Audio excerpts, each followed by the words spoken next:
Super Smash Ultimate has been out for a week now. I've played a ton of it in that time. It really feels like the perfect game to end the year on. It's such a treat to play it. And I'm really happy I'm getting to play a Smash game now. I mean, the last one I played was the 3DS version of Smash 4. I never owned the Wii U, so that was my Smash experience with that game. And I'll just say it, it wasn't great. I did not like the 3DS version. Only played it on and off for about a month and just tossed it aside.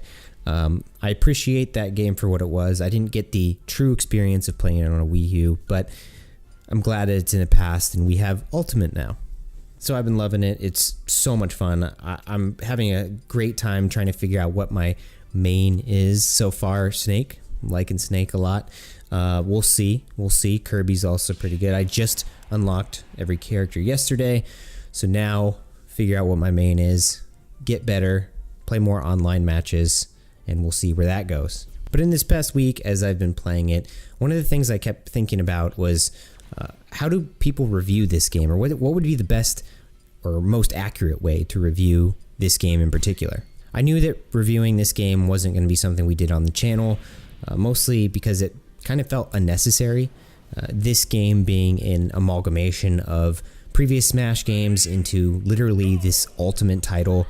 And reviewing fighting games in general is actually a pretty difficult task if you think about it, because fighting games generally have a certain skill level that is required to play the game how it's meant to be played. And Smash doesn't necessarily fit in with that, because I feel like Smash is very beginner friendly. They offer tools in which you can learn the controls, learn the game from a very basic level, and then move up from there. Whereas if you take a game like Dragon Ball FighterZ, that game, I think, in order to play it on the level that it's supposed to be played, you at least have to master one or two characters and really spend some time, really invest some time into learning the controls, learning the movements of that game, to play it on the level that it's meant to be played, and then review it from that. Of course, you can look at the very basic things like how does it feel in general, what does it look like, is it true to the resources that it's drawn from, things like that. But reviewing a game like Dragon Ball FighterZ is something that I don't think I could ever do because of the amount of time and that special skill that it takes to be good at fighting games. And the true beauty of Smash Bros. Is that it has that aspect to it. It has that higher level of competitive play that we see in most fighting games, which I feel like is a tough thing to review. But it also has like the very beginner-friendly aspect to it where you can just jump in and play and have a good time, which is more reviewable, I think. But to do so and to break those two things up, it feels weird to me, you know, and it's a tough thing to parse out.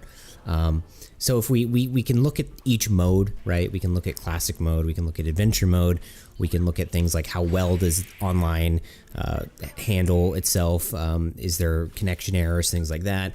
We can look at like very basic stuff. You know, the story is kind of weird in Smash Bros. I think it's cool. Other people maybe not so much, but I think it's weird and silly.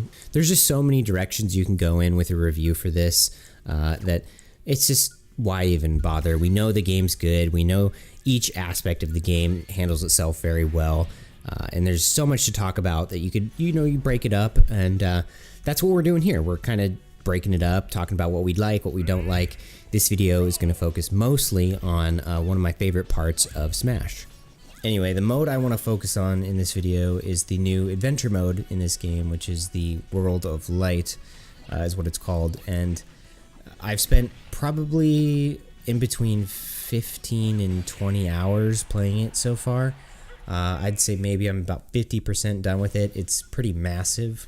But let me give you a rundown. It essentially is like a board game, is what it looks like to me. It's like a top-down view of a board game where you move your character from place to place, and each of the places that you land on or move to is a battle of some sorts. And these battles revolve around spirits. And if you followed the lead up to this game, they talked a lot about what the purpose of spirits were. Essentially, they act as bonuses for your character. And of course, as you're playing through the adventure mode, you unlock other characters that you can use. So you start with Kirby, and as you progress through the board game atmosphere, you unlock all the other characters. So not only are you unlocking fighters to use, but you're unlocking these spirits. There are primary spirits and secondary spirits. Primary decides how many secondary you have. So a primary spirit you're using may have 1 or 2 or 3 secondary slots. Some secondary spirits take up 2 slots, some take up 3, and most are just 1. Depends on how good they are and what bonuses they offer. And of course, each primary spirit also has a different color. There's green, red, and blue, and then a neutral color. And some of those, it's kind of like a rock, paper, scissors type thing, where some cancel out the other. And this is kind of where an issue arose for a lot of people. I've seen that a lot of people playing the adventure mode get confused with this or just don't like it. To me, it's whatever. It doesn't do much for me. I like the concept of like leveling up your spirits and progressing through this adventure mode, but the whole rock, paper, scissors aspect is whatever. You know, I'm pretty neutral on it. I don't love it. I don't hate it. It's just there. It's part of the experience. But my favorite thing so far really has got to be just how creative the development team was with building out these scenarios that are references to past games and utilizing what they have, the tools in the game, the characters in the game, utilizing that to mimic what we would see in a previous game in kind of a just cheeky, funny way. It doesn't take itself too seriously. Like, for example, you may get into a spirit battle and it may be against Big Boss, right, from the Metal Gear Solid series.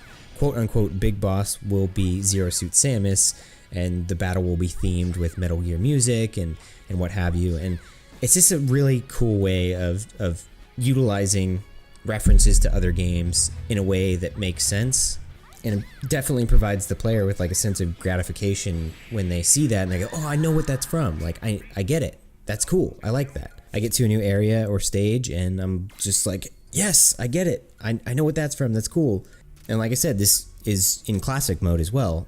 Each classic mode run that you do with each character is themed to that character. So like the Snake one, for example, I'm talking a lot about Snake because I've been playing a lot of them lately, but with Snake, when you do classic mode, you face off against opponents who use weapons specifically, rockets or swords or whatever. And I think the classic mode title is something about weapons. But I think that's awesome. That's really cool that they have these specific instances for each character in classic mode. What it boils down to is that this is the ultimate love letter to not only Nintendo games, but just video games. It's such an homage in so many ways. And it's so evident in the World of Light mode.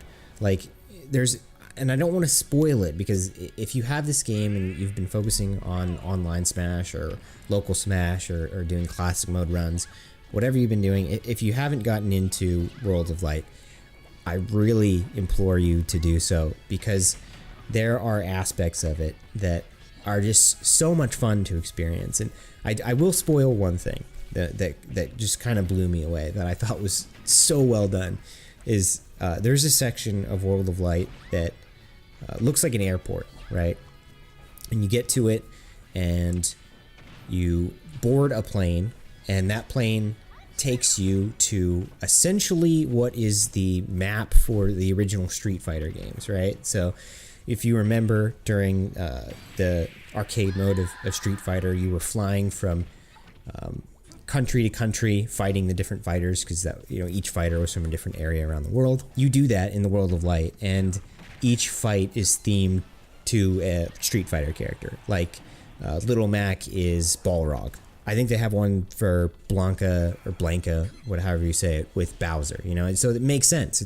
So if you haven't played World of Light, go check it out. Go play it. It's part of what makes Super Smash Ultimate so great to me. It's my favorite part. Well, it's part of my favorite part. I wouldn't say the World of Light is my favorite thing about this game, but its inclusion makes up what I like, or what I think is my favorite part, is just how meticulous the development team was with creating a world that is like a video game world. It's such a video gamey game, if that makes sense. We're going to have more Smash content in the next few days. There's, again, just so much stuff to talk about. I want to do a video focusing on the characters that I want to main as and ask for tips because I'm very new to Smash, but I'm just getting into like, being competitive with it. So keep an eye out, and once again, thanks for tuning in.